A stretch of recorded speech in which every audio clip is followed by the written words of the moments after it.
Now, I'm not claiming to be a master tactician, but isn't a sniper, not a good idea to be a guardian? When someone made Igrene the guardian of Nabata, what did they think a sniper alone would be able to do in an emergency? Honestly, I don't get it. At what point does a character's suffering become too much?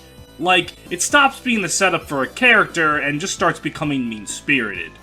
JRPG fans all seem to agree being an orphan is an acceptable amount of suffering. We can feel sorry for orphans without thinking it's too overblown or just feigning for sympathy. But when a character starts having a story like, I'm an orphan who was assaulted by my foster family and also my pet dog was killed in front of me, or a story like, I live in Ohio, that's usually too much. Well, today, we'll be looking at a woman who dances on that line of too much suffering and enough suffering, and I think pulls through as an interesting character. Igrene from Fire Emblem 6. Igrene first appears in everyone's favorite map from FE6, Arcadia, where she's hiding away the young dragon Faye from the evil Empire Burn.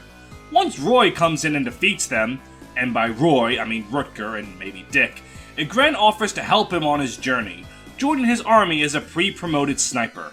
Her introduction is noteworthy for the fact that she's an archer that doesn't suck!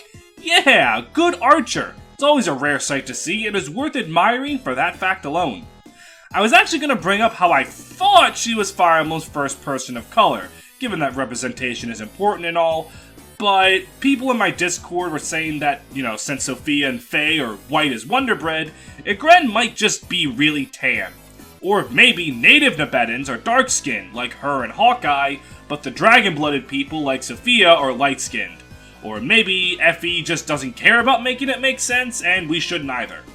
Sadly, not every JRPG series can be like Tales of and just have cool dark-skinned characters like Gar and Mary around, so oh well. All that aside, Igrene doesn't do anything in the story after her introduction, so if we want any character from her, it's time to start diving into her supports. The first support I want to look at is her support with Sophia. In it, the sheltered shaman is taking her first look at the outside world, in all of its horrors and all of its glories. She and Igrene remark at the fact that humanity is smart enough to make such incredible and complex weapons, but isn't smart enough to use their brains to realize war fucking sucks and they should stop doing it. In spite of that, Igrene and Sophia share a belief that one day, people will learn to stop fighting. After all, if Igrene and Sophia can care for one another despite Sophia's dragon blood, so can others. It's a simple support, but that kind of optimism in the face of a world that's bitter is always an endearing character trait to see, so I think it lends itself to Igrene being likable. Okay, we had a single support that was something uplifting. It's time to bring that train crashing down. Let's talk about her Faye support. It starts unassuming enough. Faye is off in her own little world, ignoring orders from Roy because she's a kid. When have you ever met a kid that does what they're told? Igrene then talks to Faye, not like a protector, but like a mother. And seeing Igrene show off these parenting skills helps set up the reveal that she is a mother in the next part of the support. Plus, it's kind of funny to see the normally free-spirited Faye, who doesn't really listen to anyone, actually get brought down to earth. Igrene's mothering skills are top-notch. In the next support, Igrene offers to braid Faye's hair, which, personally, I don't think the middle of a battle is the best time for hair care, but who am I to judge? Halfway through, though, Igrene stops, overtaken by memories of her own daughter. And when Faye asks what happened to her, Igrene says that she's gone away to a faraway place, an obvious statement that her daughter has died, and Igrene doesn't want to explain it to the young Faye. The end of the support has Faye continuing to talk about Igrene's daughter, and it ends with a very bittersweet scene between Faye and Igrene. She used to come play with Faye. When Faye was all alone in her room, she came with Sophia to play and tell Faye about the outside. But she stopped coming to play with Faye. Faye asked Sophia about her, but she wouldn't tell. Is it Faye's fault? Was Faye a bad girl to her? Did Faye make her get angry and go to the faraway place? No, That's not the case. She was never mad at you, Faye. She just can't play with you anymore. But she'll always be very fond of you, Faye. Really?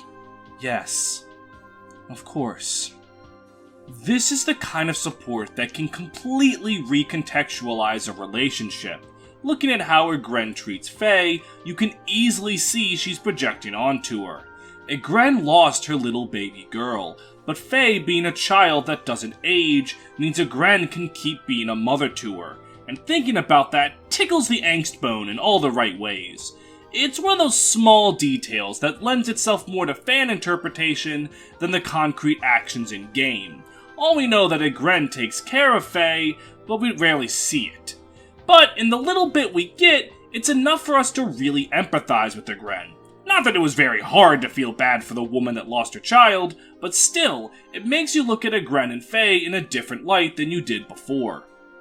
Now, I don't claim to be a biologist, but from what I understand, it takes 2 people to make a child, unless we want to start getting into alchemy or necromancy.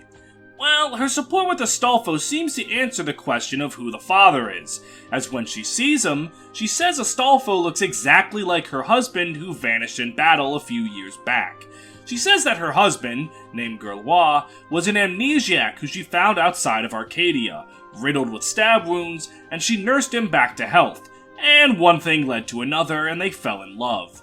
As time went on, he started to regain some of his memories, and shortly thereafter, he vanished after defending Arcadia from some bandits, though his dead body was never found. Astolfo, however, denies her claims, saying that it must be a case of mistaken identity, though Igrene is certain Astolfo and Gerlois are one and the same because she has proof! She has with her an emblem given to Lycian spies, something her husband left behind before he apparently died. Considering Astolfo is clearly a spy in service of Lycia, this is almost definitive proof of he and Gerlois being one and the same. But rather than have a happy reunion with her lover, she instead comes to understand why he vanished in the first place. This is an emblem given to Lycian spies. I also did some research on what kind of work they do, and I now understand. Spies carry information that is incredibly dangerous to the enemy if it's leaked. If a spy gets caught, the enemy will dig deep down into his weaknesses. Family members and lovers are taken as hostage, and the spy is put through endless torture until he spills every bit of information that he has. That's why spies have to be alone. They must not make families, or friends, or lovers. I'm sorry to say this to you, but that guy is dead. He was devoured by the quicksand of Nabata. All this stuff about spies and whatnot, it's just your imagination. Or perhaps you saw an illusion in the desert heat. I see. Then I must have been dreaming. I must have had a dream of a short period of happiness. Igrene. No. Sorry. Forget it. Just forget it all. Please. This, yet again, adds on to the suffering counter for Igrene, and it's a classic too. People have been eating up star-crossed lovers since as long as literature has been a concept. But so what, I hear you say. Igrene has gone through a lot of suffering, but someone going through a lot of shit doesn't make them an engaging character. It just makes them a punching bag. And that is definitely true. Igrene is a very sympathetic character, but what makes her interesting, in my opinion, is what she does in response to all that pain and suffering. She does what any self-respecting woman would do, and abandons God to become an atheist. You know, as you do. Igrene's support with Saul starts with him trying to get his dick wet, as Saul often does, and he does so by trying to get her to talk with him about God. She turns him away, saying that she doesn't believe in God. She actually used to be pretty religious, but after losing her daughter and husband, she's completely abandoned the faith. Saul, despite being a priest, doesn't shame her for this. He instead attempts to describe her suffering from a religious point of view, saying how God gives people hardships because he believes in them. And though Igrene doesn't agree with Saul in the slightest, she respects Saul's way of thinking nevertheless. This interaction is interesting to me because atheist representation is pretty rare in JRPGs. Considering that God is often a dude people can see, it's kinda hard not to believe in him. But Igrene gives a very solid representation of someone who's lost faith. She isn't shamed for it, her emotions are seen as valid, and she doesn't find God to magically solve her problems. At the end of the day, she remains an atheist. Igrene acting this way is what makes her interesting to me. She gives a point of view that's rarely seen, so it makes her life and beliefs more interesting than just woman who suffers. On top of that, the idea of suffering leading to strength is a very common ideology among many peoples, religious or not. Religiously, you have texts like the Book of Job describing how having faith through bad times will eventually be rewarded through the blessings of God. Non-religiously, no pain, no gain is a very common phrase for a reason, as people working through hardships in their life is, in theory, rewarded with good things later on. Igrene's life might be a bit more painful than most, but the idea of pain making us better people is a very common belief, so Igrene's character being about that is relatable. It helps us look at our own lives and go, the bad times now is just preparation for the good times later, which can be just the motivation some people need to get through the day. And so that's Igrene. If you like characters that you can feel sorry for, then let me tell you, she is right up your alley. But I think her response to her suffering separates her from other FE characters. I think it offers a realistic response to trauma that I don't see very often in JRPGs. And hell, seeing her keep moving on in spite of that suffering can be inspiring in its own way, so I think she works in that sense as well. God bless Igrene. Thank Christ for Igrene. Igrene is good.